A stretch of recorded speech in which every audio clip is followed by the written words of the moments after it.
It's 6:30 and it is a frigid start to the day all over Central Texas and the Brazos Valley. Good morning and thanks for waking up with us. I'm Joey Horta. We have team coverage of this ice storm. Nakea Simon and Paige Ellenberger tracking the latest road conditions and monitoring power outages. We begin though with meteorologist Josh Johns, and he's got the latest on what you can expect. Hey, Josh. Yeah, and the short answer of that is more ice to build here as we go through the day. Already you can see on the Clark roofing cam in South Waco that things are looking pretty slick there along New Road. The sheen on that road indicating a little bit of black ice has formed there. Clark roofing cam in Harker Heights gives you a view at that as well. The ice has formed on our camera there. That means the bridges likely icing over there in Bell County as well. And then at Bryan College Station, while you are above freezing currently, temperatures in the mid-30s, we are still seeing that rain develop and also temperatures that are dipping below freezing across other parts of the Brazos Valley. Within these showers that are building, we are having bursts of heavy freezing rain at times. None of those over the immediate Waco typical clean at this time, but we are seeing a little bit of light to moderate rain across parts of Waco. Also some light rain moving through Bell County. Again, this is falling, and as it hits the ground, as it hits the roadway, it's freezing on contact because temperatures are so cold. Look what's happening here in the northwest of Waco. This is lightning from Clifton to Turnersville. That's thunder freezing rain. You heard of thunder snow? Well, this is thunder freezing rain. So very intense little rain rates coming in from that little batch of freezing rain that's about to work right over Clifton.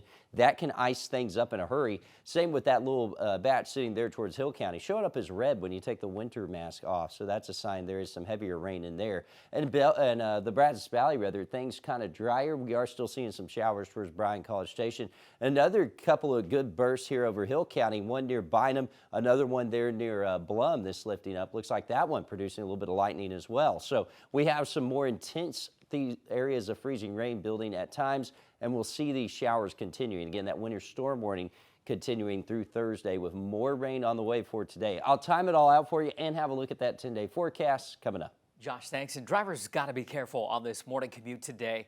25 News reporter Nakea Simon live from the Flying J in Waco. Nakea, how are the road conditions out there so far? Good morning, Joey. The road conditions are beginning to pick up as the minutes and the hours goes by. Joining me this morning is Texas DPS Sergeant Mr. Ryan Howard. Good morning. Good morning.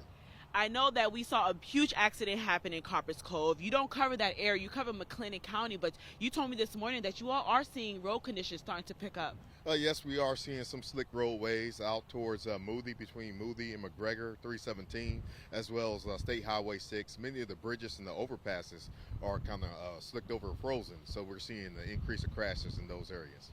Something that TxDOT informed us, those are the locations that will begin to freeze over first. Can you just tell me a little bit more about what tips and advice you have for people who must and have to travel today? Okay, the best tip I have is to stay at home. But if you have to get out on the road for any reason, you want to make sure that you give yourself enough time. Plan alternate routes, because if you have to take any of the bridges or overpasses, you might not want to take those because of the ice. And then, of course, you want to make sure that you slow down and increase your following distance. So don't be riding people's bumper, because you never know when somebody's going to stop. There are going to be, as the ice freezing rain accumulates, there are going to be some slick spots that people might have to drive over. Do you have any advice when driving in ice or driving in these conditions? So you don't want to stop if you're going up or downhill, and if you start to slide or skid or anything, you want to make sure you take your foot off the brake or off the gas pedal, and then that you steer in the direction that the vehicle is going. And then once you regain traction, then you can straighten yourself out and then either brake or continue going. But the best way to avoid that is simply just stay home.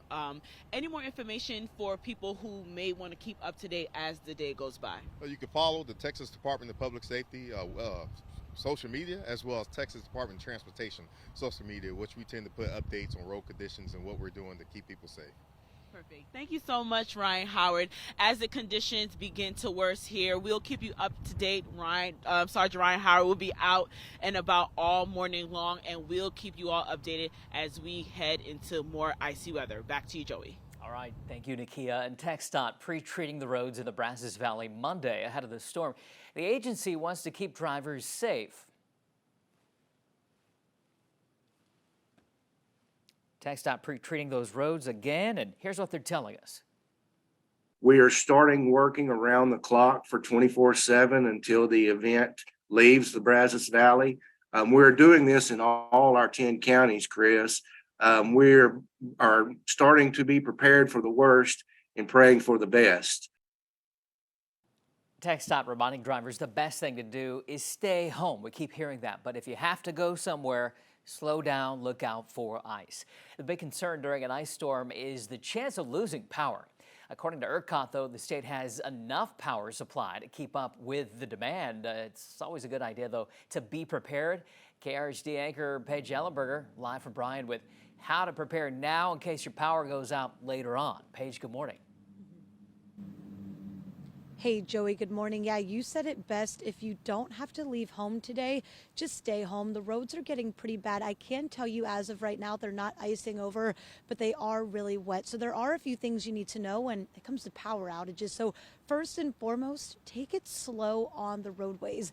Not only is this going to ensure the safety of yourself and for others around you, but the spokeswoman at the Bryan, Texas Utilities tells me that they're likely going to deal with more power outages due to people hitting utility poles and causing accidents than because of the weather this week. Secondly, if your power is still on at home, use it wisely. This is going to help the supply on the grid itself across the entire state. Now, if your power does go off at home and the lights are off, just be patient. Flick on one light to be sure that when the lights come back on, you'll know and you'll be able to move forward accordingly. Megan Brown with BTU tells me that this week isn't going to be anything like the 2021 winter blast, but because of that storm, they're now more aware.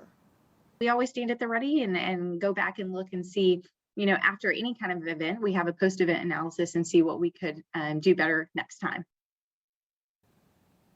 And here's the good news. Brown tells me that she hasn't heard from the state or ERCOT just yet about a lack of supply on the grid itself. Reporting live from BTU in downtown Bryan, Paige Ellenberger, 25 News. Paige, thanks for that. And just to our south here, not far from our area down in Austin, there have been several pileups of cars on the interstate and at least one death being reported there by firefighters so far. So again, not worth going somewhere if you don't have to. The same storm system there causing some big problems.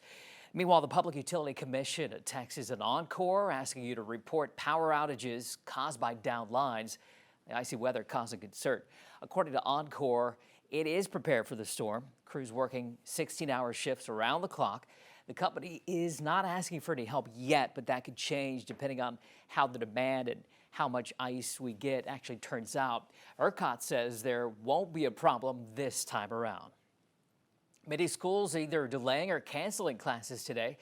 No school for Waco, Temple, Killeen, Midway, Robinson, or West ISD today.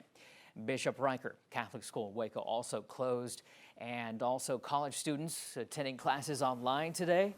Baylor, TSTC, Temple College, UMHB all going remote. A&M Central Texas also canceling classes on campus. Now, Central Texas College and Hill College also tell us they'll be closed. Texas A&M University in College Station, however, will be open as usual. And you'll find a list of school and business closures scrolling across the bottom of your screen during this newscast. And all that is on our website, too, if you want to take a look, kxxv.com. Hey, if you're cold, your pets are, too. In 9 minutes, what experts say you need to do today to protect your furry friends from this bitter cold. It is 6:38. First, though, some folks getting hit extra hard by this ice storm. Warming centers open now to help them out. We'll show you where. And we're tracking more of these showers moving across central Texas. More ice on the way for today. I'll have your forecasts coming up.